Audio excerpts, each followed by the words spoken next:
幸我们邀请到是他们来全球的负责听力学沟通的这一个领导人，就是 Oliver Townend. And welcome, Oliver.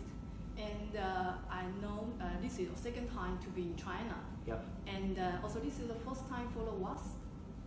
First time for the WAS, Yeah. first time for Beijing Audiology Summit. Okay, so we are looking forward to meeting you in the next week. Yeah. To your first part of the question, why we're just using the 3 frequency bands. Yeah. The 3 bands are already an existing control from the Beyond hearing aid. So we have a control that the user already had access to. They could manually adjust these 3 bands already. Yeah. But for many users, understanding just the 3 bands was too complicated. Yeah, too complicated. We knew that some users who understood it found it very beneficial to be able to make small adjustments. But the barrier for most people was the complexity of the control. So we used a machine learning algorithm. Machine learning.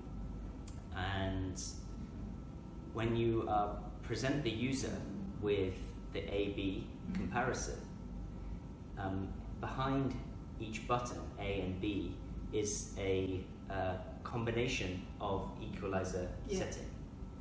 So the user will listen to 2 combinations and then tell the application which they prefer. Yeah. The application will use the incoming data, and then it will select 2 more combinations. Yeah.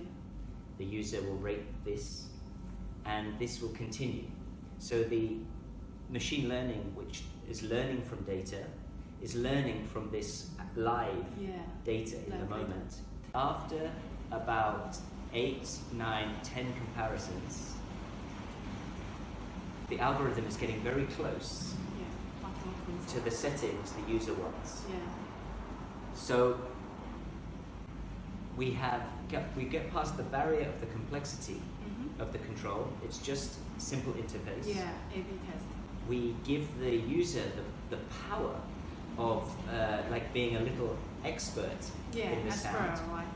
And the great thing is, because the process is so fast, we see that users are making small changes in lots of different locations. Yeah. Specific not only to them, but where they are, who they are with, the time of day, their energy level. Lots of things reflect the type of sound they want. Can you tell us that for the audiologists, what can benefit they can get from this machine learning technology?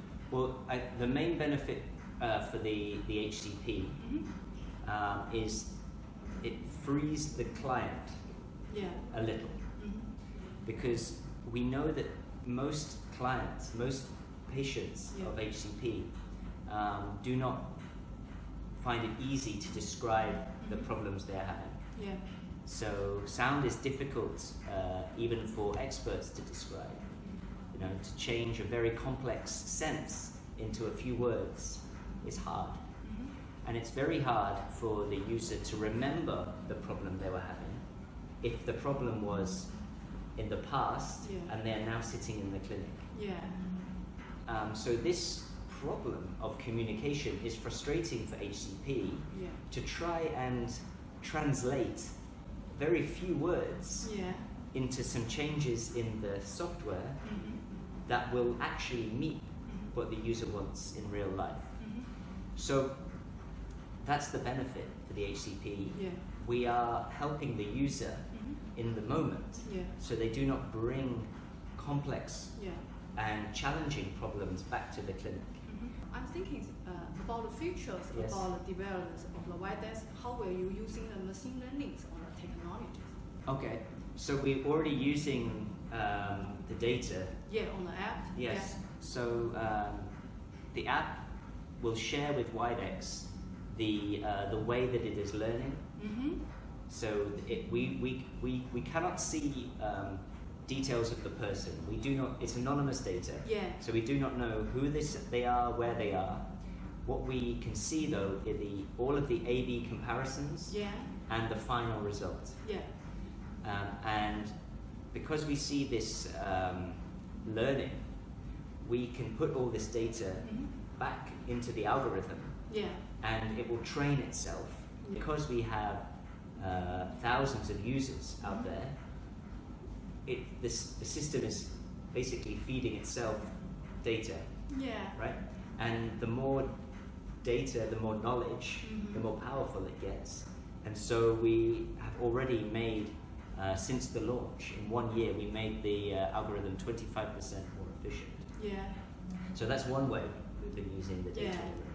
Another way we like to use the data in the future is that we have been building a data system that we'll be able to transfer the settings from the phone, so all of the sound sensor learn programs, into the GPS software. The software. So the HCP can see data in the software about how the individual is using the application, how many programs they are creating, what environment they were in, and also the EQ settings. So giving the HCP insights from real life. The real life. So it is. It's like the hearing aid log, but even more advanced statistics. And we believe that this will help the HCP learn from these patients. And the other benefit is, of course, we don't rely on the patient to remember.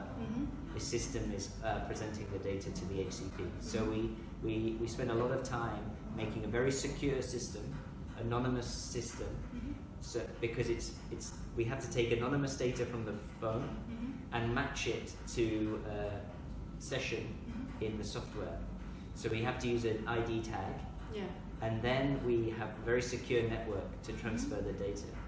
And so we know HCP around the world has been asking, I'd love to see, get some insights, because I know my client is out there doing something.